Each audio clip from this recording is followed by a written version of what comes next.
안녕하세요. 네, 오늘부터 디자인 보호법 기본 강의를 진행하도록 하겠습니다. 디자인 보호법 수강하시기 위해서 상표법을 먼저 수강하실 필요는 없어요. 하지만 특허법은 반드시 선수강하고 오셔야 됩니다.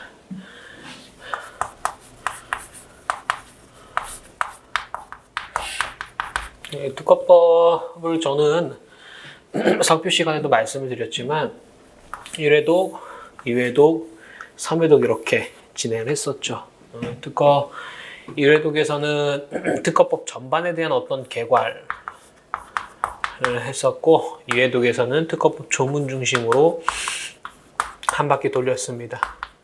그래서 3회독에서는 조문 다시 한번 리마인드하고 플러스 판례, 플러스 학설까지 보시게도 기타 이론들이 있을 수 있어요. 이런 것들까지 같이 보시게 됩니다.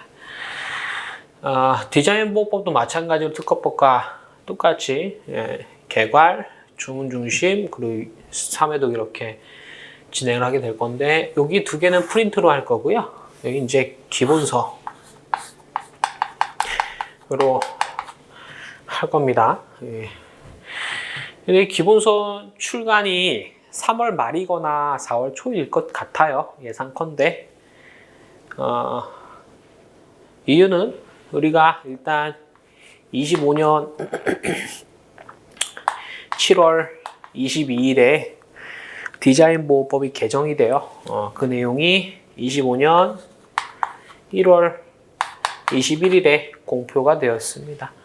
그래서 이 내용 반영해서 만드는 건 어려운 일이 아닌데 25년 3월 중에 심사 기준이 대폭 개정될 거예요. 디자인 보호법 심사 기준 보통은 12월에 개정이 되거든. 12월, 매년 12월.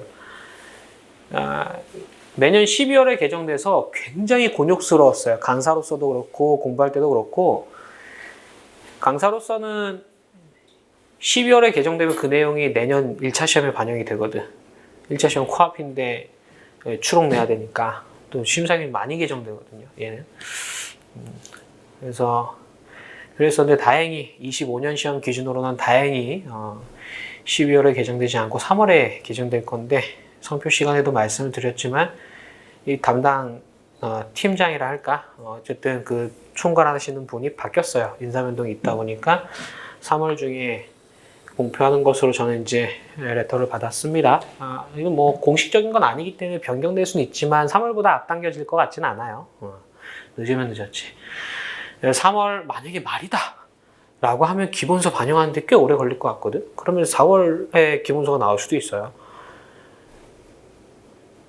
심사기준 개정되기 전에 개정 전으로 강의하고 개정 후로 다시 보완한다. 양이 너무 많아져. 그러면 그렇기 때문에 좀 기다려 주셔야 될 것 같아요. 아까도 말씀드렸지만 보통 디자인 보호법 기본 강의를 빠르면 7월에 하세요. 빠르면 7월. 특허를 빠르면 3월에 하고 상표를 보통 5월. 디자인은 7, 8월에 하세요. 윌빗은 좀 늦게 하시는 분들은 9월에도 하시고 그러니까 전혀 늦어지는 게 아니니까 걱정하지 마시고요. 그래서 특허 상표 끝난 다음에 3월 기간 좀 붕 뜨는 시간에 민법, 산재, 자연과학 이런 거 잘 복습하시기 바랍니다. 그래서 우리 디자인 보호법 기본 강의는 어디까지 할 거냐면 2월이거든요. 지금 2월인데 오늘 요거 할 거고요. 내일 모레 요거 할 거예요. 요 3시간 이렇게 하게 될 겁니다. 그리고 나서 이제 한 달 이상 좀 인터벌이 있고 그리고 나서 요 반영되면 이거 반영한 거 기본서로 출간하고 여기 이어서 진행을 하도록 하겠습니다. 그렇게 아시면 되고요. 뭐 더 늦어지진 않겠지. 보통 12월에 하는 개정되는 거니까. 또 이런 말씀도 드려야 돼요.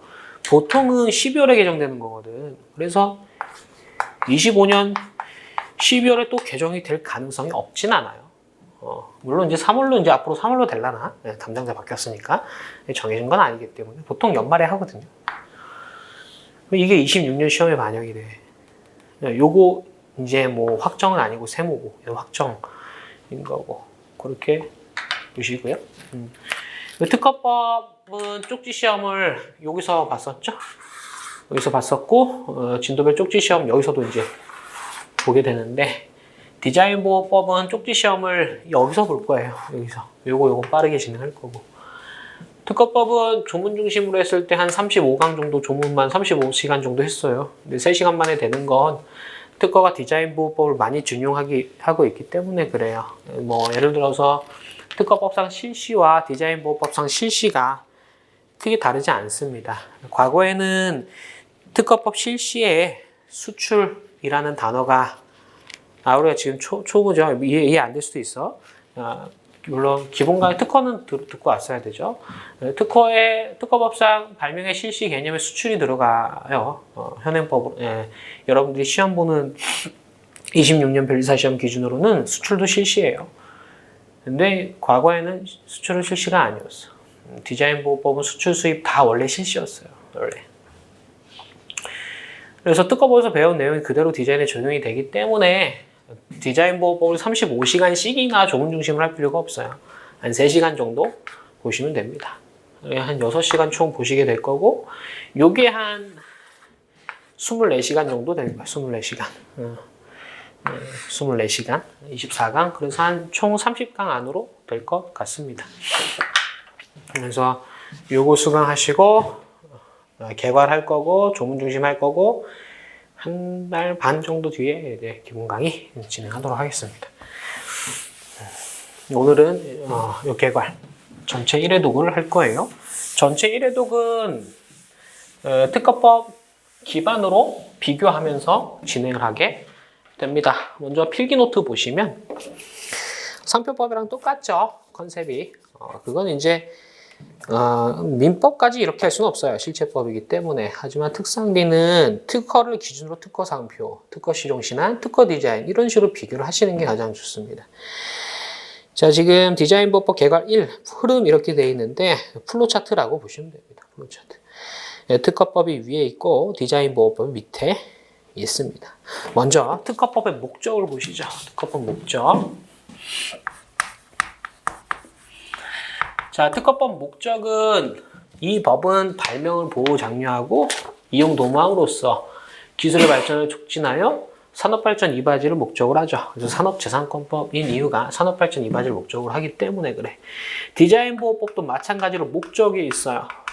읽어보겠습니다. 밑에 보시면 이 법은 디자인의 보호와 이용을 도모함으로써 디자인의 창작을 장려하여 산업발전의 이바지함을 목적으로 한다라고 해서 약간 다르지만 큰 틀은 같죠. 산업발전 이바지. 차이점은 특허법은 발명을 보호 장려한다라고 되어 있고 디자인 보호법은 디자인을 보호 장려한다라고 되어 있어요. 여담이지만 디자인이 과거에는 의장이라는 표현으로 불리기도 했어요. 과거에. 근데 현재는 디자인이라고 불리죠. 그래서 디자인 보호법 과거 명칭은 디자인 보호법이 아니라 의장법이었어요. 이걸 지금 말씀드리는 이유는 나중에 3회독 할 때 디자인 보호법 판례를 보시게 될 건데 디자인이라는 단어 대신 의장이라고 쓰인 것들이 종종 있어요. 이게 과거의 판례다라고 보시면 됩니다. 그러니까 디자인 이퀄 의장이다라고 보시면 되는 거고요. 우리가 목적을 받고 나서 보고 특허법에서 그 다음 본 게 뭐냐면 정의에 대해서 봤어요. 발명이 뭔지, 발명의 정의라든가 아니면 뭐 특허 발명이 뭔지 특허받은 발명이다 이런 정의에 대해서 봤고 그리고 특허법상 실시가 뭐 생산, 사용, 양도, 대여, 수입, 수출, 청약 이런 걸 말한다 이런 거 봤던 것 같고요. 마찬가지로 디자인 보호법에도 디자인 정의 규정이 있어요. 디자인이 뭔지에 대해서 정의하고 있습니다. 자, 특허법에서 발명을 뭐라 그래? 자기 창고 이렇게 얘기하죠. 자연법칙을 이용한 기술적 사상의 창작으로서 고도한 것 이렇게 얘기를 합니다. 디자인 보호법은 디자인에 대해서 정의를 하고 있습니다. 이 정의 부분을 보도록 하겠습니다. 밑에 보시면 디자인 있고 2조 1호 있죠. 2조 1호 물품의 형상, 모양, 색채 또는 이들을 결합한 것으로서 시각을 통하여 미감을 일으키게 하는 것, 이걸 디자인이라고 얘기를 합니다. 쉽게 얘기해서 화살표 보시면 물품의 미적인 외관을 보호하는 거예요. 예를 들어 디자인 뭐가 있냐면 여기 펜 보이시나요? 이 펜이 디자인 정의 규정과 한번 비교해 보면 물품이죠. 여기 형상 모양 색채 있죠? 이들의 결합한 것으로서 시각, 눈으로 보이죠? 예쁘단 말이야. 미감을 일으켜. 이러면 디자인이에요.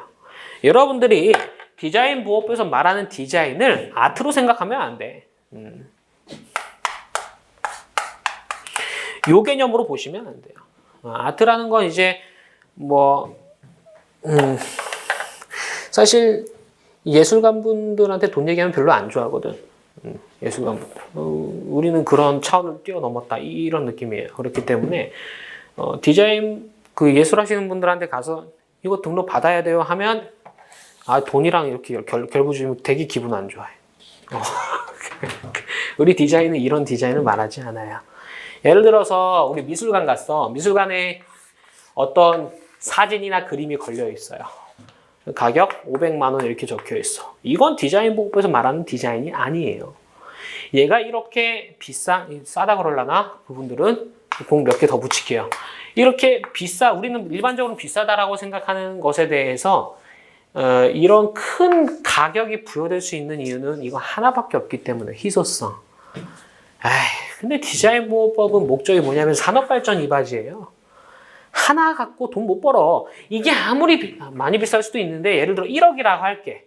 1억 갖고 산업발전 이바지 못해요. 어떤 사업체가 1억 벌면 사업 망하는 거야. 이해되세요? 그냥 이런 볼펜 하나 만들어서 수천억 벌어야 되는 거야. 이게 산업발전이거든. 즉 똑같은 걸 계속해서 찍어낼 수 있어야 돼. 빠르게. 빠른 속도로 적절한 시기에 계속 찍어낼 수 있어야 돈이 되는 거거든. 그거 안 되지. 이거 만드는데 잘 모르지만 6개월? 이러면 뭐라 그럴라나? 한 3년씩 막 걸려서 그린다라고 오버해볼게요. 이렇게 하면 산업발전 이바지 언제 돼요? 그렇죠? 그래서 여기서 우리 디자인 보호법에서 말하는 디자인은 아트가 아니에요. 도자기 예를 들어서 이마트 가면 도자기 같은 거 팔죠. 근데 똑같은 게 한 수십 개 있어. 그거 디자인이야. 근데 그게 아니라 예술가가 나 이거 하나만 만들어. 그런 건 디자인이 아니에요.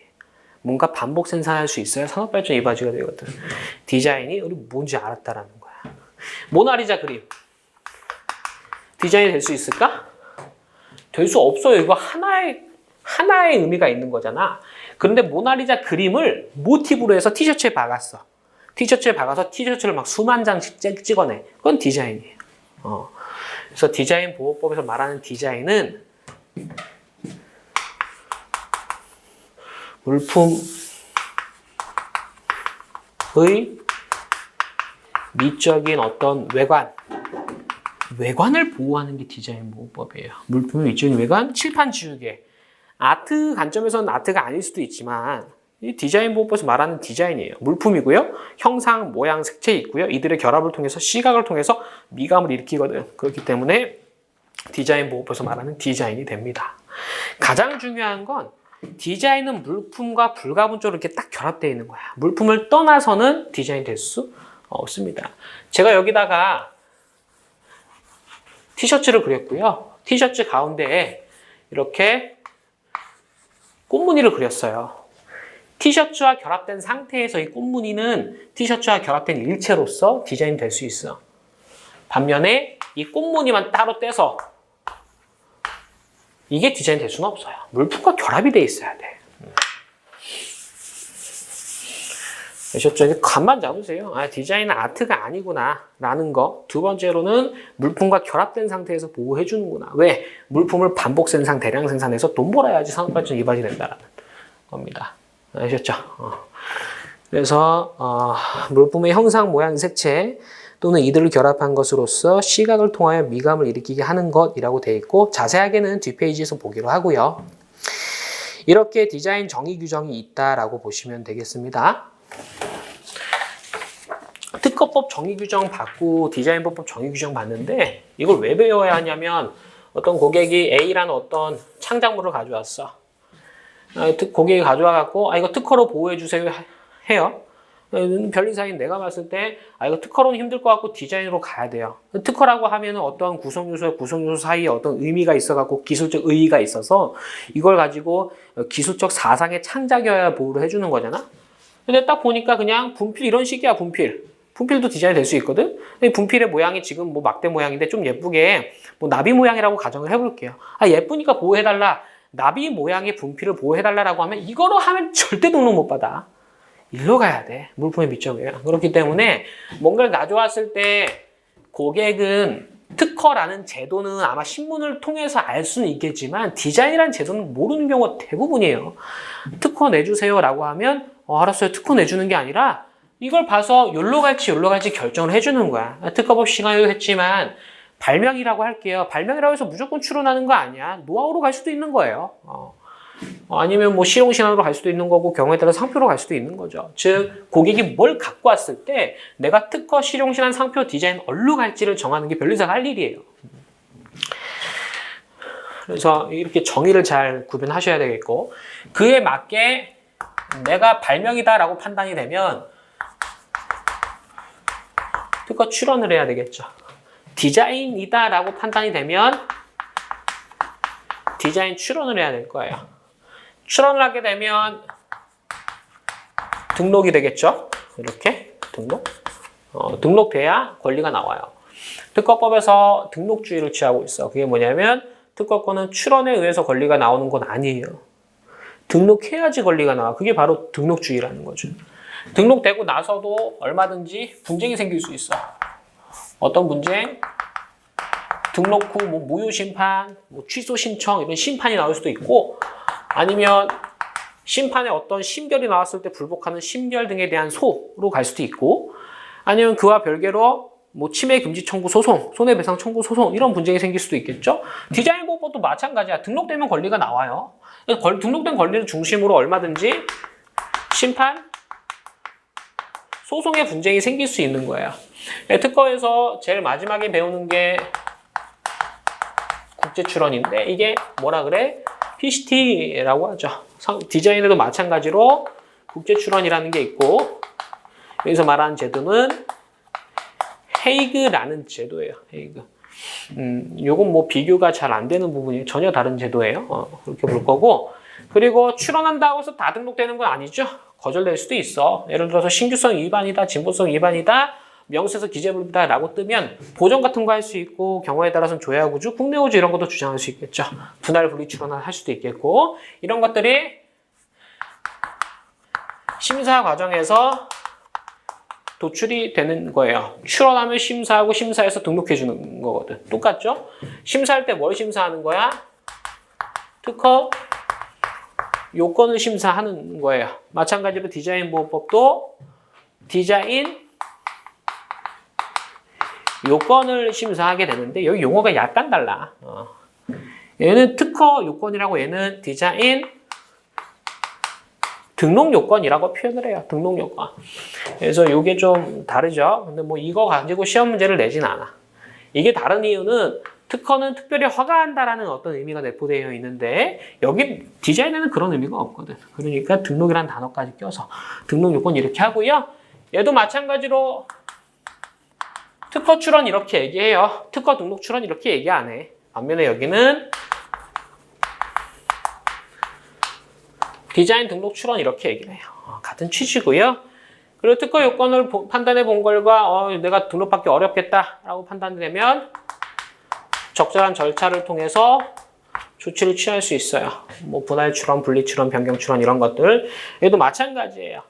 디자인 보호법 역시 절차와 조치를 취할 수 있어요. 공통된 절차도 있고 다른 절차도 있어요.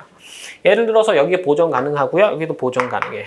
분할 가능하고 분할 가능해. 분리 가능하고 분리 안 돼요. 변경 가능하고 변경 안 돼요. 되는 게 있고 안 되는 게 있고 뒤에서 배우시게 될 겁니다. 이렇게 제도가 다른 이유는 양 발명의 목적은 산업 발전에 이바지해 있어. 근데 보호 대상이 발명이냐 디자인이냐에 따라서 조금씩 달라지는 거죠. 발명이 뭐다, 디자인이 뭐다는 정의 규정에서 이렇게 얘기를 하고 있는 거고 보호 객체가 다르다 보니까 출원할 때 심사할 때 등록할 때 조금씩 달라지게 되는 거야. 예를 들어서 우리가 특허 출원할 때는 출원서 플러스 첨부 서류에 명세 필요한 도면 요약서 들어가거든. 여기서는 명세서라는 개념이 없어. 그런 거 하나씩 이제 배우시게 될 겁니다. 이렇게 해서 디자인보호법 개괄 1번을 좀 봤고요. 흐름에 대해서. 이 3페이지가 가장 중요합니다.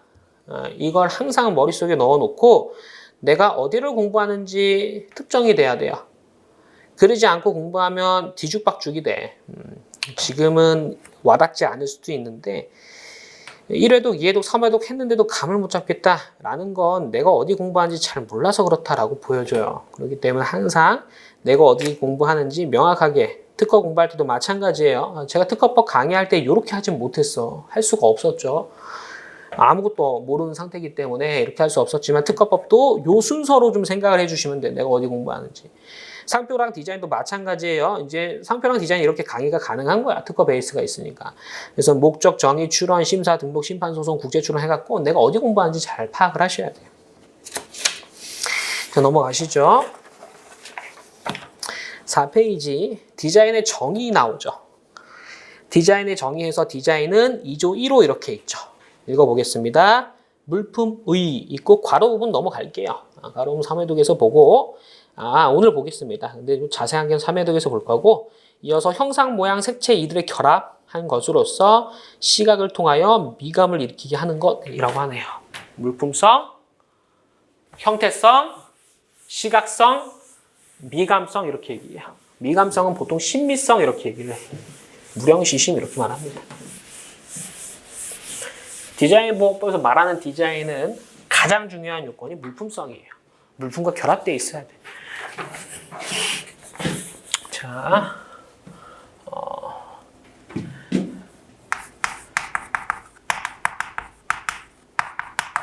물품의 이렇게 가죠. 디자인 정의 규정이 물품의 이렇게 가잖아. 물품성을 요하고 아까 예를 들었을 때 티셔츠에 꽃무늬가 그려져 있으면 전체로서 디자인으로 보지만 꽃무늬만 따로 떼서 디자인으로 보진 않아요. 물품과 결합되어 있지 않기 때문에.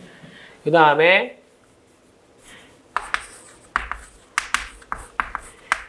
형상, 모양, 색채 이들의 결합을 형태성 이렇게 얘기를 해. 형상이라는 건 뭐냐면 윤곽을 말해. 모양이라는 건 선으로 그린 도형을 말해요. 모양이라는 건 뭐 이런 걸 모양이라 하지. 그리고 선으로 그린 도형 맞네. 선으로 그린 도형 맞고 색채라는 건 뭐 이런 걸 색채라고 해요. 여기서 보면 이 칠판 지우개에서 보면 칠판 지우개의 윤곽이 형상이고요. 여기에 뭐 잘 안 보이시겠지만 뭐 그림 같은 게 있어. 이게 모양이야. 그리고 전체적으로 어떤 푸른색 계열을 띠잖아요. 물론 검정색도 있고 이런 걸 색채라고 해요. 형상, 모양, 색채 또는 이들의 결합. 형상, 모양, 색채 이들의 결합을 우리는 형태성 이렇게 얘기를 해요. 그리고 시각을 통하여 이렇게 되죠. 시각성을 요해요. 시각성. 오해하면 안 돼. 우리의 특허법은 보호 대상이 발명이에요. 기술적 사상의 창작으로서 고도한 걸 보호하는 거야. 디자인 보호법은 물품의 미적인 외관을 보호하는 거야. 외관을 보호하는 거기 때문에 눈으로 볼 수 있어야 돼. 눈으로 안 보이는데 느낌이 좋아. 이런 건 디자인이 아니에요. 예를 들어서 음악이 막 흘러나와. 눈으로 안 보이잖아. 아무리 좋은 음악이어도 디자인 보호법상 디자인이 될 수 없는 거예요. 향기가 막 나. 향기 디자인 그런 거 없어. 눈으로 볼 수 없으니까. 그리고 신미성 네 가지 요건. 신미성이라는 건 이제 아름다움을 느끼게 할 수 있어야 되는 게 신미성이에요. 우리는 물품성, 형태성은 우리가 일반적으로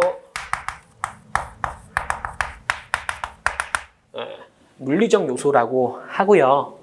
시각성, 신미성을 감각적 요소라고 구별을 합니다. 더 중요한 등록 요건은 물리적 요소가 돼요. 이거 사실은 뭐 아름답다, 아름답지 않다라는 건 굉장히 주관적인 거기 때문에 다 인정돼. 그냥 이 하얀색 분필 있잖아요. 이것도 아름다운 거야. 하얀색이라서. 이렇게 보면 되고 시각성이라는 건 눈으로 볼 수 있으면 되는 거예요. 우리 오감이 있잖아. 오감 중에서 딱 하나만 눈으로 볼 수 있어야 된다라는 거. 물품성, 형태성이 중요한 요건이 됩니다. 그래서 필기노트 보시면 물리적 요소와 감각적 요소로 나눠놨고요. 물리적 요소는 물품성, 형태성, 감각적 요소는 시각성, 신비성. 앞으로 물형 시심 이렇게 할게. 물형 시심. 물품성에서 물, 형태성에서 형, 시각성에서 시, 신비성에서 심 이렇게 하겠습니다. 그리고 이거에 대해서 뭐 안 볼 건 아닌데 3회독에서 자세히 좀 보기로 하고요. 금방 끝날 거고 요거에 대해서 좀 감을 잡아보도록 하겠습니다. 자, 물품성에서 말하는 물품이 뭘까라는 겁니다. 대체 물품이 뭐냐라고 했을 때, 자, 디자인 그 플로 차트 생각해 보세요. 출원, 그 다음에 정의, 목적, 정의, 출원 이렇게 가잖아. 디자인 정의에서 물품이 뭔지에 대해서 아무런 규정이 없어요. 아무런 규정이.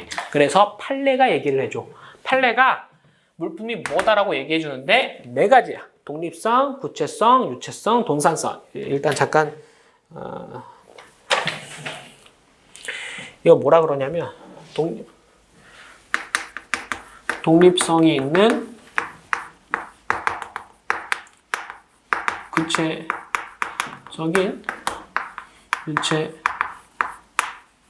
판례가 이렇게 얘기를 해요.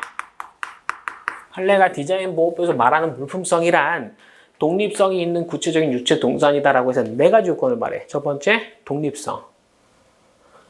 독립해서 거래될 수 있어야 된다라는 거예요. 두 번째, 구체성. 구체적인 어떤 대상이어야 된다라는 거야.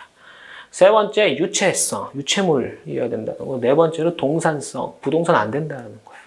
그래서 독립성,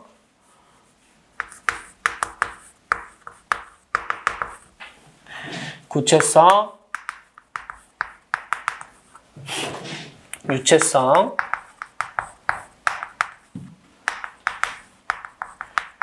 이렇게 얘기를 해요. 디자인 정의가 뭐라고요? 물형 시심. 물품은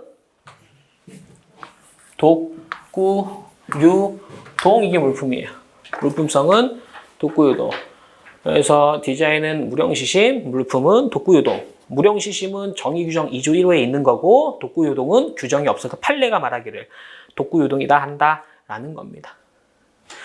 그래서 반드시 디자인 보호법상 디자인은 물품과 결합되어 있어야 돼. 이걸 뭐라 그러냐면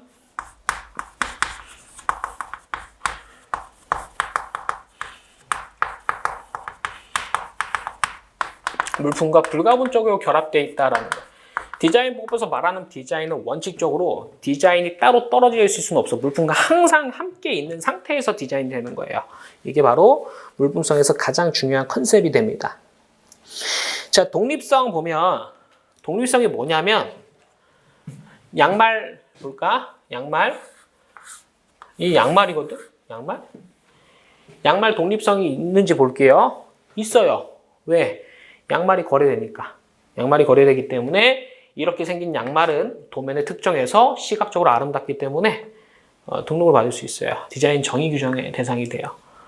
고객이 굉장히 좋은 양말을 가져왔어요 라고 했을 때 디자인으로 보호받는 거죠. 만약 이 양말에 기능이 숨어 있어. 그럼 특허로 보호를 받는 거고.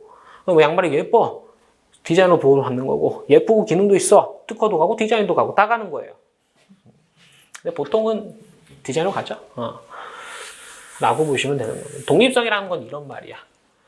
독립적인 거래 대상이 될 수 있어야 돼. 내가 어디 가서 살 수 있어야 된다는 거예요. 내가 어디 가서 이걸 갖다 팔 수 있어야 돼. 팔 수 있어야 산업발전이 이루어지거든. 되겠죠? 자, 구체성이라는 건 지금 여기 펜이 있죠? 펜이 있을 때 물품이 구체적으로 딱 특정이 되잖아. 이런 걸 구체성이라고 해요. 구체성.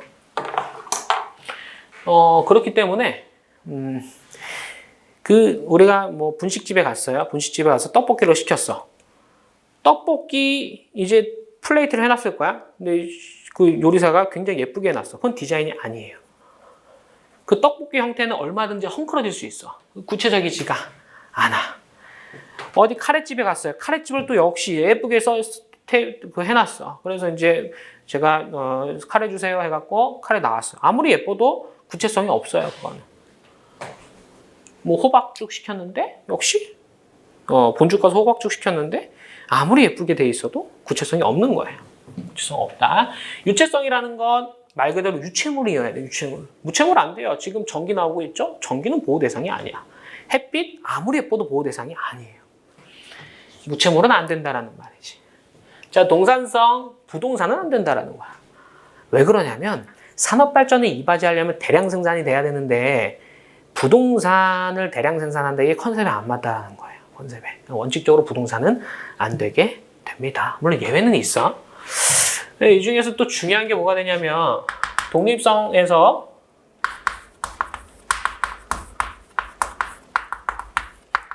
물품의 구분이라는 컨셉이 나와요. 물품의 구분은 독립성이 없어.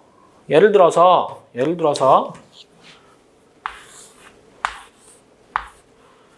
이 컵이야, 컵. 컵이고 컵의 손잡이가 이렇게 있어요. 이건 전체가 컵이죠. 컵은 물품성, 형태성, 시가성, 신비성이 있어요. 물품성이 있는 이유는 독립성이 있고 구체성이 있고 유체성이 있고 동산이기 때문에 그래. 그래서 디자인보호법상 디자인이 될 수가 있습니다. 근데 과연 이거 등록받을 수 있을까라는 거야.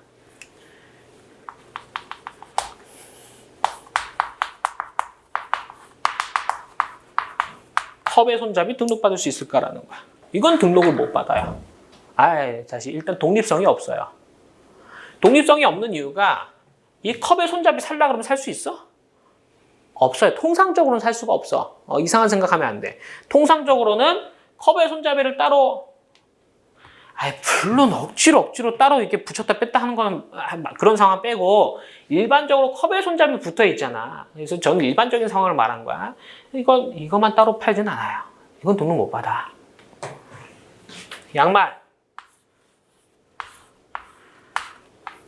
양말이에요. 양말 독립성 있어 없어? 있어요. 근데 이 부분 뒤꿈치 부분만 등록받을 수 있을까라는 거야. 뒤꿈치 부분만 따로 억지로 하는 거 말고 일반적으로는 이거 뒤꿈치를 따로 사고 팔지 않아요. 그렇죠? 이것도 역시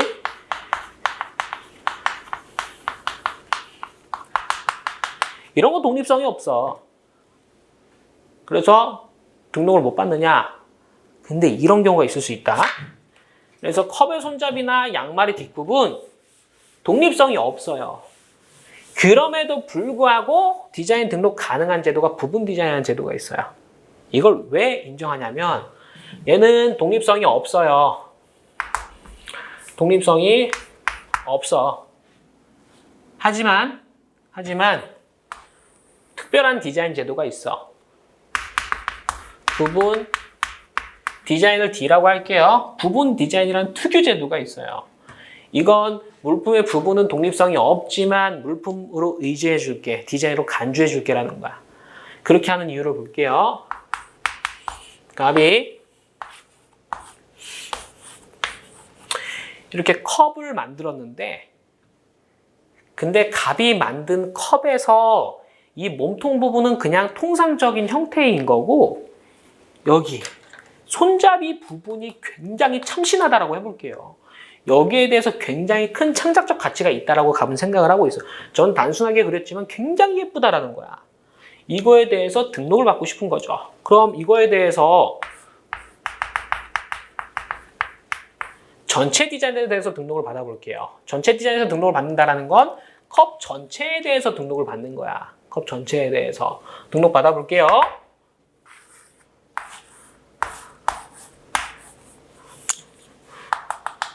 이렇게 등록받은 거예요. 자, 부분 디자인으로 등록받는 방법도 있어. 부분 디자인 어떻게 등록받냐면 내가 진정으로 보호받고 싶은 건 여기거든. 하지만 물품의 부분은 독립성이 없어서 등록을 못 받아요. 하지만 부분 디자인 제도를 이용하면 등록을 받을 길이 있어.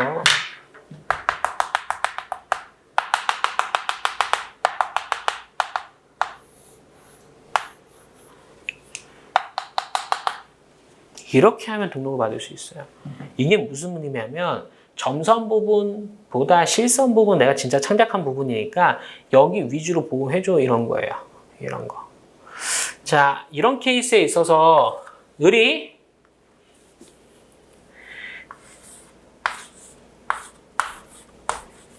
이렇게 생긴 컵을 만들었어. 이렇게 등록받았는데 치매일까요? 비치매일까요? 치매겠죠. 그렇죠? 근데 병이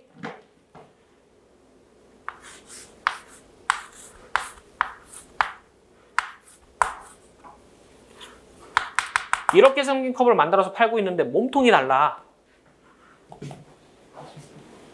비치매일 수도 있는 거예요. 우리 특허에서 뭐 배웠어? 다기전 협범면책 배웠죠.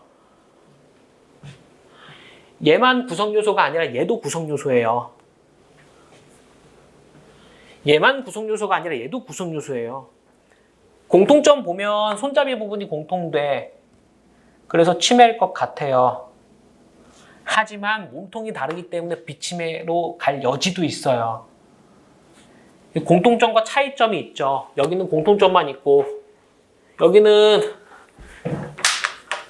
손잡이 부분이 등록 디자인과 공통되는데 몸통 부분이 차이가 나잖아.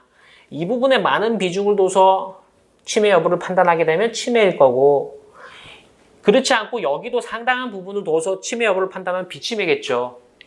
그래서 여기에 좀 차이점에 둬서 비중을 둬서 판단을 해볼게. 그럼 비치매라는 거야. 지금 이해를 위해서 가정적으로 하는 거예요. 극단적인 사례로. 근데 이렇게 등록받았잖아. 그러면 이것도 치매고요. 이것도 논란의 소지 없이 치매가 되는 거야. 손잡이 그대로 갖고 있죠? 치매인 거야. 부분 디자인은 실선으로 표현한 부분에 대해서 내가 청구하겠다. 특허법에서 말하는 청구항에 해당하는 개념이 돼. 여긴 다 실선이잖아. 여기는 여기만 실선이고 우리가 특허할 때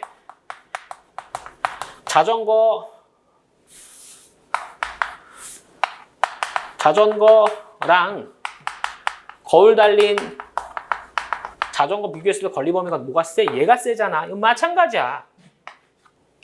구성 요소가 하나, 두 개인 것보다 하나인 게 더 센 거예요. 그래서 부분 디자인 제도는 이런 놈 잡으려고 있는 거야. 이거 전체 디자인으로 등록을 받으면 내가 진정으로 창작한 부분은 손잡이인데 전체 디자인으로 등록받으면 이런 놈은 잡겠지만 이런 놈은 못 잡을 가능성이 열리니까 억울하잖아. 그러니까 물품의 부분을 등록해줘 라고 했는데 독립성이 없어서 등록이 안 되잖아. 그래서 부분 디자인 제도를 들여온 거예요. 부분 디자인 제도는 네가 진정으로 창작한 부분을 이렇게 표현해봐. 물품의 부분이라 하더라도 디자인으로 의지해줄게, 간주해줄게. 이렇게 실시하는 경우는 당연히 치매, 이것도 치매라는 거죠. 이해되시죠? 그래서 부분 디자인이라는 제도가 있어요. 부분 디자인.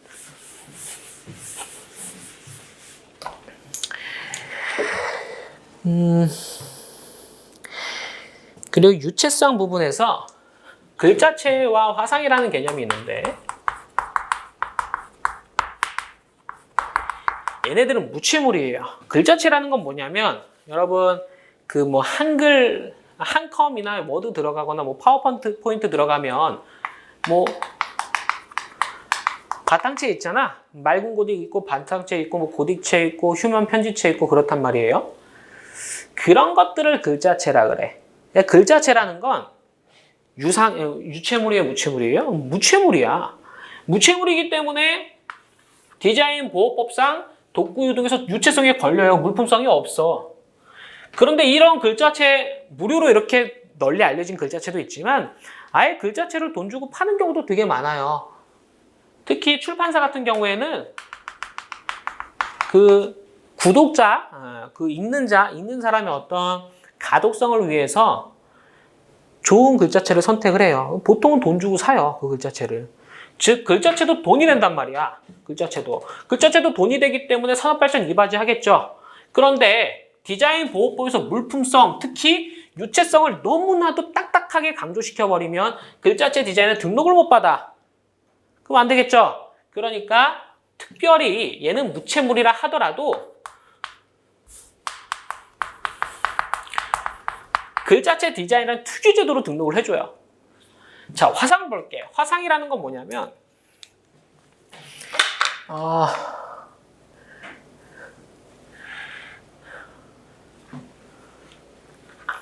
아이언맨 봤어요? 아이언맨 같은 거 보면 그 영화에서 뭐 이렇게 누르고 막 그러면은 뭐 주인공 착 하면 중간에 공중에 막 뭐 3D 같은 거 켜지죠? 그게 화상이야. 뭐 자비스 하면 컴퓨터가 자비스잖아. 자비스 불러갖고 야 이거 보여줘 하면은 막 3D로 막 보여지잖아. 그게 화상이에요. 영화 모르시면 우리가 예를 들어 요즘에 이런 차도 있대. 제 차가 그런 건 아니고 요즘에 이게 지금 바뀌고 앞쪽에 이렇게 가고 있어. 근데 깜깜한 밤이야. 깜깜한 밤. 깜깜한 밤에 이제 여기 라이트를 켜도 바닥이 비 오고 그러면 잘 안 보일 때가 있어. 그 차선이 잘 보여야 되는데 그러니까 여기서 이렇게 뭘 이렇게 쏴요. 쏴. 그래서 또 잘 보이게 하는 방법이 있고 이거 말고 그 우리가 운전을 하다 보면 앞을 보고 운전해야 되잖아. 근데 뭐 운전하다 보면 내 속도가 너무 빨라지기도 하고 아니면 내가 앞을 봐야 되는데 잠깐 옆을 봐야 되는 상황이 있을 수도 있어. 예를 들어서 뭐 나는 차선을 바꿀 거야. 그럼 오른쪽을 바꿀 거면 오른쪽 사이드 미러를 보면서 바꿔야 되거든. 즉 운전자는 앞에만 볼 수 있어야 되거든 원래. 앞만 보고 이렇게 가야 되는데 하다 보면 옆에도 보고 밑에도 보고 저기도 본단 말이야. 그러니까 위험하겠죠? 딴짓 하다 보면. 대표적인 게 그거거든. 속도계. 운전자 시야 밑에 핸들 밑에나 뭐 옆에 이렇게 속도계가 있어요. 속도계. 내가 지금 80인지 50인지를 가늠해주는 속도계가 있어. 얘를 보려면 내가 앞을 보다가도 잠깐 멈추고 이렇게 봐야 돼. 아니 멈추진 않고 가면서 보지 보통은. 이렇게 본단 말이야. 그리고 순간에 나는 전방 주시를 안 한 거거든. 위험하죠? 그러니까 여기서 그냥 밖에다 싸갖고 내가 지금 80km인지 바닥에다가 빔을 쏘는 거야. 내가 지금 80km로 달고 있으면 80km 이런 표시를 해주는 거야. 이런 걸 화상이라 그래. 그러니까 어떤 홀로그램이 공중에 이렇게 있거나 아니면 어디 이렇게 벽 같은데 딱 쐈을 때 빔을 딱 쐈을 때 여기서 뭔가 이미지가 나타나는 그 이미지가 2차원일 수도 있고 아니면 공중에 3차원일 수도 있고 이런 것도 있어요. 가상 그 키보드 여기 기계가 하나 있어. 팍 쏴 책상에 쏘니까 이게 자판이야. 키보드 자판. 이렇게. 내가 이걸 누르면 컴퓨터가 입력이 되는 거예요. 모니터가 있고. 이런 것도 있어. 이런 것도 화상이라 그래.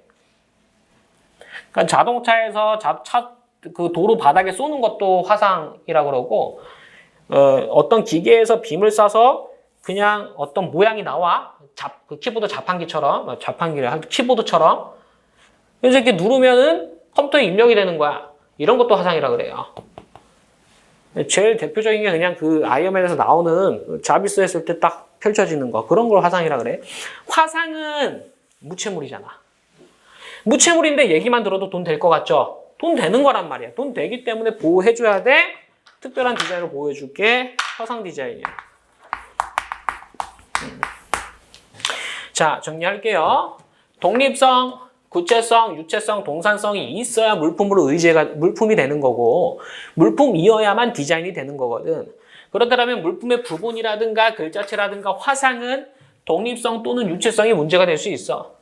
그렇지만 돈이 되는 부분이기 때문에 부분 디자인, 글자체 디자인, 화상 디자인으로 디자인 성립 요건 만족하는 걸로 의제를 해줘요. 물품으로 의제를 해주는 거야. 보겠습니다. 필기노트 보시면 독립성 부분의 물품의 부분은 원래 독립성 없잖아. 유체성 부분에서 글자체나 화상은 원래 무체물이죠. 라고 해도 물품으로 의제를 해주겠다고 2조 1호 괄호. 왼쪽 보세요. 2조 1호 박스 있죠? 다시 돌아가서 첫 번째 줄 물품의 있고 물품의 부분, 글자체, 화상을 포함한다. 이게 물품성에 약간 하자가 있지만 물품으로 의지해 줄게 라는 겁니다. 그럼 물품성 만족하고 형태성, 시각성, 심미성 만족하게 되면 디자인 성립 요건 만족하게 되는 거야. 그래서 부분 디자인, 글자체 디자인, 화상 디자인 무조건 한 문제씩 나온다고 보면 돼요. 굉장히 특이한 제도이기 때문에. 자, 이어서 형태성 보겠습니다. 형태성. 형태성은 조문에서 보이듯이 형상, 모양, 색채, 형상, 모양, 색채, 그리고 이들의 결합을 말해요. 형상, 모양, 색채, 이들의 결합. 자, 디자인에서 어떤 글자체, 화상 이런 거 잠깐 제외하고 일반적인 디자인에서 이런 게 일반적인 디자인이잖아. 형상은 뭐냐면 윤곽을 말한다. 윤곽. 윤곽. 모양은 선도를 말해요. 선으로 그린 도형이 대표적으로 모양이고, 선도, 그리고 색 구분, 색크림 이 세 가지를 이제 얘기를 해요. 모양이라는 거. 선도는 뭔지 알 거고요. 선으로 그린 도형. 색 구분은 이게 색 구분이에요. 색이 구분되죠? 색 구분. 색크림은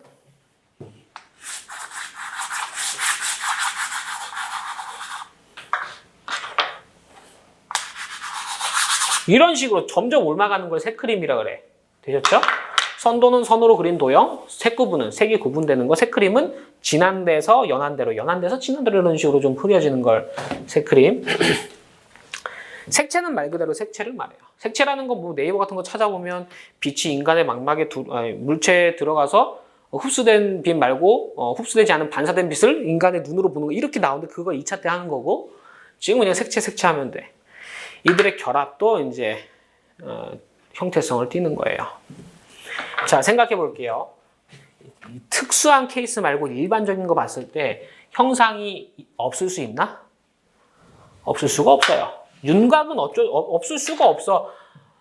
글자체 이런 거 논외로 하고 일반적으로는 윤곽이 없을 수가 없어요. 그렇기 때문에 얘는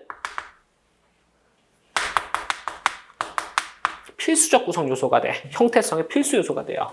모양은 없을 수도 있어.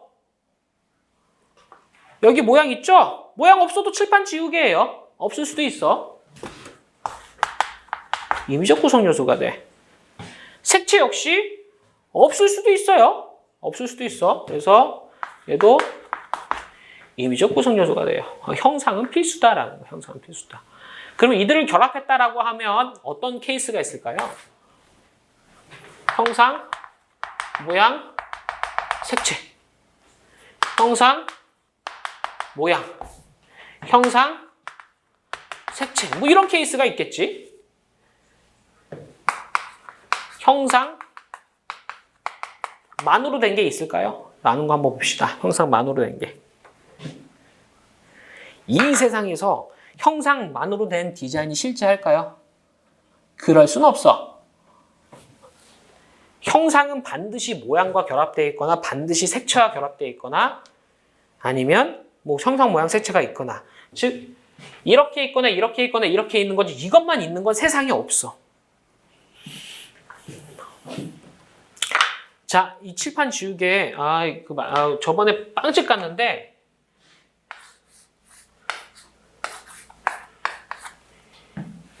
이렇게 있더라고. 빵집에 이게 티라미수 케이크 좀 담겨 있어요. 티라미수 케이크 좀 이게 여기 케이스고 요거보다 좀 높게 이렇게 좀 담겨 있더라고. 이렇게 숟갈로 퍼먹게. 이거는 어떤 케이스냐면 무슨 아크릴 소재로 되어 있었던 것 같고요. 전부가 투명색이야. 모양이 전혀 없어. 1도 없어. 형상. 자, 이 케이크를 빼볼게. 그럼 이 케이스 있죠? 오로지 다 투명색이야. 이렇게 된 거. 오로지 다 투명색인데 위에만 뚫려 있는 거고. 지금 그림 내가 못 그려서 디자인 하면서 항상 생각하는데 그림을 못 그려서 똑같네. 이렇게 했는데 오로지 다 투명색이에요. 위에는 오픈되어 있어. 이게 이제 먹을 걸 넣을 수 있는 그런 구조예요. 이거 형상 있어요? 형상 있죠? 모양 있어요? 모양 없어? 형상만으로 됐나요? 아니야. 투명색이 결합되어 있잖아. 투명색이 결합되어 있기 때문에 형상만으로 된 건 세상에 있을 수가 없어요.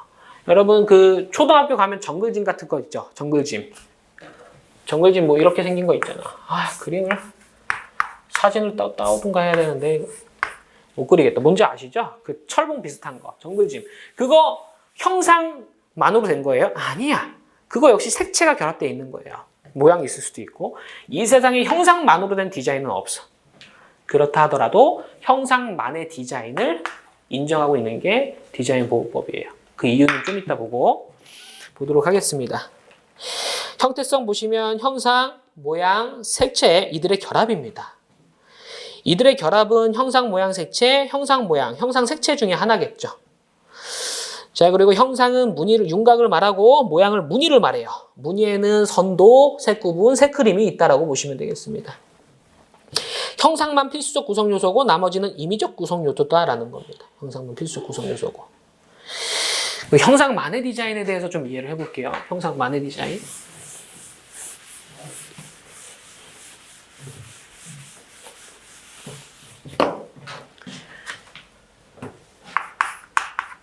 갑이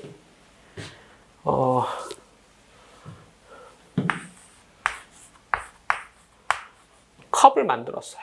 컵. 근데 뭐 이 컵에는 다양한 색깔이 결합될 수도 있고 다양한 모양이 결합될 수도 있어. 즉 얘는 형상, 모양, 색채 모든 결합이 될 수 있죠. 형상은 반드시 있어야 되는 거고. 근데 갑이 여기다가 뭐 나비 무늬도 그리고 뭐 잠자리 무늬도 그리고 이렇게 맛을 판매하고 있지만 갑이 실질적으로 굉장히 참신하게 만든 부분은 형상이었어. 형상. 이와 같은 컵은 기존에 없던 형상이야. 굉장히 참신한 형상이라고 할게요. 근데 만약에 형상만의 디자인을 인정하지 않는다라고 하면 형상 모양 색채 또는 형상 모양 또는 형상 색채로 결합된 디자인을 추론해서 등록을 받을 수밖에 없어요. 예를 들어 얘가 여기다가 나비 무늬를 넣은 거야. 나비 무늬. 이렇게 해서 등록을 받았어요. 그런데 을이 그 형상 갖다가 그대로 베끼면서 여기다가 꽃무늬 그려놓은 거야. 그럼 공통점은 형상이고 차이점은 모양이잖아. 그렇죠? 형상이 공통되니까 치매라고 볼 여지도 있지만 모양이 다르니까 비치매라고 볼 여지도 있어요. 야, 이거 억울한데? 라는 거예요. 왜냐하면 갑이 내가 진짜 진정으로 창작한 건 형상인데 디자인 보호법에서 형상만의 디자인을 인정하지 않게 되면 을은 형상 그대로 차용하고 다른 모양, 다른 색채 넣어서 침해할 거잖아. 모방할 거잖아요. 근데 이렇게 됐을 때 침해로 갈 여지도 있지만 차이점이 생기면 비추매로 갈 확률이 조금이라도 커지죠. 이건 마음에 안 든다는 거야. 그러니까 이 현실에서 지구상의 형상만으로 된 디자인은 존재하지 않지만 강학상, 형상, 모양, 색채에서 형상만 따로 분리해서 보호해주자라는 게 형상만의 디자인이에요. 필요하겠지? 형상, 내가 한 3박 4일 날 새서 만든 거예요. 이런 디자인 겨우 생각해냈는데 얘가 1초 만에 베껴. 열받잖아. 그렇다 해서 디자인 보호법에서 이 모양, 형상 모양 결합, 형상 색채 결합, 형상 모양 색채 결합 너무나도 강경하게 하면 만드나 마나지. 그렇죠? 그래서 형상만의 디자인을 인정하고 있는 거예요. 하지만 이 세상의 형상만의 디자인이 실제하지 않아. 실제하지 않지만 강학상 인정하고 있는 제도가 되겠고요. 자, 그 다음에 모양에서 어떤 또 논점이 있어. 모양에서. 모양이 단순히 이런 꽃무늬 모양일 수도 있고 아니면 이런 문자일 수도 있는 거야. 나비라는 건 선도 아닙니까? 선도죠? 모양은 무늬라 그랬고 무늬는 선도, 색구분, 색그림이라 그랬잖아. 글자는 선도의 모임이잖아. 그렇죠? 그래서 모양의 경우에 따라서는 문자가 되면 문제가 생겨요. 왜냐하면 디자인 보호법은 물령시심을 보호하는 거고 물령시심은 뭐라고? 물품의 미적인 외관이라 그랬어. 디자인 보호법은 아름다운 외관을 보호하는 거야. 그런데 이런 식으로 나비 들어있을 때 의미가 있잖아. 디자인 보호법은 어떤 문자가 가지는 의미를 독점할 수는 없어요. 문자가 가지는 의미를 독점하고 싶으면 상표법으로 가야 돼. 상표법으로. 내가 나비라는 거에 대해서 내 브랜드로 삼고 싶다. 그러면 상표법으로 가는 거야. 상표법은 상표를 보호하는 거고 상표에 관념이 있다, 의미가 있다라고 하면 그 의미를 보호하기 위해서는 상표법으로 가야 돼요. 디자인 보호법에서 보호하는 건 뭐다? 물품의 미적인 외관을 보호하는 거야. 물품의 미적인 외관이 물, 형, 시, 심이고 형이 형상, 모양, 색채 이들의 결합인데 이 모양은 경우에 따라서 의미를 가질 때도 있단 말이야. 이게 또 이제 문제가 돼요. 자세한 건 이제 3회독에서 하고. 볼게요. 형상 부분의 제일 아래 보시면 형상만의 디자인을 강학상 인정하고 있고요. 모양 부분에서 제일 아래 보시면 문자가 문제가 돼. 선도가 문자거든. 문자는 경우에 따라서는 의미가 있을 수 있어. 근데 디자인 보호법은 의미를 독점하는 제도가 아니에요. 물품의 미적인 외관을 보호하는 거지. 그렇기 때문에 문자가 포함된 디자인에 대해서 어떻게 해석할지가 문제가 되는 거고. 됐죠? 이렇게 보면 됐다. 그래서 물품성, 형태성 다 봤어요. 물품성 박스 쳤고 형태성 박스 쳤는데 형태성 옆에 보시면 동적 디자인이라고 있어. 이거는 형태가 움직이는 거야. 움직이는 거. 예를 들어서 우리 트랜스포머 영화 보셨어요? 트랜스포머 보면 그걸 이제 모티브로 해서 장난감으로 많이 나왔거든. 자동차였다가 로봇으로 변신하기도 하고, 뭐 경우에 따라서는 자동차였다가 식탁으로 변신하기도 하고, 이런 것들을 동적 디자인이라 그래. 이런 것도 돈 되겠죠? 그러니까 형상, 모양, 색채 이들의 결합을 조금 넓게 해석해서 움직이는 디자인까지 보호를 해준다라는 겁니다. 움직이는 디자인, 특유한 제도고요. 자, 물품성에서 오른쪽 보시면 식품 디자인과 완성품, 부품이라는 개념이 있어요. 식품 디자인은 뭐냐면, 자, 라면 디자인 등록 받을 수 있을까 한번 생각해 볼게요. 물, 형, 시, 심에서 물품성 관점에서 생각해 볼게. 물품성은 독구, 유, 동이어야 돼. 라면 독립성 있죠? 유체물이죠? 동산성 있어요. 구체성이 있는지 볼게. 아까도 말씀드렸지만 분식집 가서 라면 시키면 라면 나왔어요. 이건 등록이 안 돼. 하지만 우리가 편의점 가서 라면을 샀어. 그 다음에 신라면을 산 다음에 봉지를 뜯었어요. 봉지를 뜯고 보니까 꼬불꼬불한 라면이 있죠? 이건 구체성이 있는 거야. 이해되세요? 우리가 분식집 가서 주세요, 라면 주세요 해서 받은 그 요리된 라면은 안 돼. 그런데 편의점에 파는 그 봉지 뜯었을 때 안에 있는 거 있죠? 그건 디자인 등록의 대상이 돼요. 우리가 맥도날드 갔어. 소프트콘 주세요 하면 즉석으로 따라주죠? 이거 등록이 안 돼. 하지만 빵빠레는 등록이 돼요. 맥도날드에서 즉석으로 따라주는 건 그때그때 모양이 바뀌어. 그러면 안 돼. 반복 생산이 돼야 되거든. 근데 편의점, 마트 가서 사는 빵빠레는 똑같이 나와. 이건 등록이 돼. 자, 그거 아세요? 막대기 모양의 어떤 과자인데 빨간색, 아이스크림도 빨간색이야. 분홍색이야. 이게 막 꼬였어, 이렇게. 이게 뭐야? 스크류바잖아. 이게 디자인이야.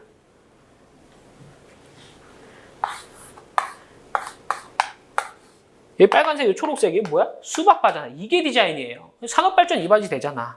이런 것들은 돼요. 그러니까 식품 디자인도 등록이 될 수 있어. 하지만 반복 생산이 될 수 있는 대상이어야 돼. 그래서 대표적인 게 라면이야, 라면. 라면 등록되냐 안 되냐 했을 때 아직 모르는 거야, 그건. 라면이 그 편의점 라면이냐? 된다라는 거고 분식집 라면이 안 된다라는 거야. 아이스크림? 모르는 거예요. 스크류바, 수박바 등록이 돼요. 그런데 롯데리아, 맥도날드에서 주는 그거 소프트콘은 안 돼. 되겠죠? 이런 거 식품 디자인. 그러니까 완성품 부품 그 다음에 나오는데 그게 뭐냐면 자전거가 있어. 자전거 물령시심 되죠? 물품성, 형태성, 시각성, 신비성 다 있어. 등록이 돼요. 이번엔 여기서 바퀴만 떼볼게. 바퀴. 물품성, 시각성, 신비성 다 있어. 이것도 등록이 돼요. 부분 디자인 말고 그냥 전체 디자인으로도 등록이 돼. 바퀴만 따로 사고 팔거든. 양말의 뒷굽은 따로 사고 팔지 않아요. 자전거 바퀴는 따로 사고, 바퀴는 이거 펑크나면 바꾸면 돼. 이걸 완성품, 이걸 부품이라 그래. 양자의 문제가 또 돼요. 되셨죠? 그래서 4페이지가 가장 중요합니다. 4페이지가 가장 중요한데 디자인 정의가 물형 시심이고요. 물리적 요소와 감각적 요소로 나눠보면 물형이 물리적 요소, 시심이 감각적 요소가 됩니다. 자, 물품성은 독구 유동이고요. 판례가 얘기하고 있어요. 그래서 물품성을 요하기 때문에 디자인과 물품의 불가분성을 얘기하고 있고요. 독립적이어야 된다라는 게 이제 사고팔고 할 수 있어야 된다라는 겁니다. 따라서 물품의 부분은 사고팔고 수 없는 부분이죠. 그렇기 때문에 독립성이 없지만 물품으로 의제되고 있고요. 구체성이라는 건 우리가 지금 라면 예를 들어서 좀 알 것 같아. 그렇죠? 구체적으로 특정이 되어 있어야 되는 겁니다. 유체성의 경우에는 무체물이면 안 되죠. 무체물이지만 되는 게 글자체, 화상, 특유 디자인으로 인정해 주겠다라는 거죠. 그래서 물품의 부분이나 글자체나 화상은 물품성이 원래 없는 건데 있는 것으로 간주해 주겠다, 법에 의해서. 동산성은 이제 부동산 안 된다라는 거고, 식품 디자인, 완성품, 부품 이런 것들이 문제될 수 있다라는 거. 형태성은 형상, 모양, 색채 이들의 결합을 말하고 있고요. 형상은 윤곽, 모양은 무늬, 색채는 색채를 말하고, 무늬는 선도, 색구분, 색그림을 말해요. 선도, 색구분, 색그림을 말하고, 그리고 필수적인 구성 요소인지 아닌지를 보면 형상은 필수예요. 모양과 색채는 임의적 구성 요소라는 거죠. 이들의 결합은 형상, 모양, 색채, 형상, 모양, 형상, 색채 셋 중에 하나일 거고요. 형상만의 디자인을 인정할 것인가, 창작적 가치를 보호하기 위해서 인정해야 되겠죠. 내가 형상을 굉장히 참신하게 만들었는데 제3자가 그대로 갖다 베끼면서 모양을 다르게 하면 열받잖아. 안 되겠죠. 디자인 보호법은 물품의 미적인 외관을 보호하는 것이지 어떤 관념적인 걸 보호하는 건 아닙니다. 관념을 보호하고 싶으면 상표로 가야 돼요. 상표. 그렇기 때문에 문자, 모양은 경우에 따라 문자가 될 수 있는데 의미 독점성에 문제가 생겨요. 의미를 과연 독점할 수 있을 것인가 라는 문제가 생길 수 있고, 뒤에서 보는 거고, 이들의 결합, 그리고 동적 디자인, 움직이는 디자인도 등록받을 수 있는 거고, 그리고 감각적 요소에서 시각성, 심미성인데, 시각성은 이제 오감 중에서 시각을 말하죠. 시각으로 알 수 있어야 된다는 거고, 심미성은 사실 아름다움을 느낄 수 있어야 되는데, 다 아름다움을 느낄 수 있다라고 보면 돼요. 여기까지 보시고요. 잠시 쉬었다가 이어서 보도록 하겠습니다.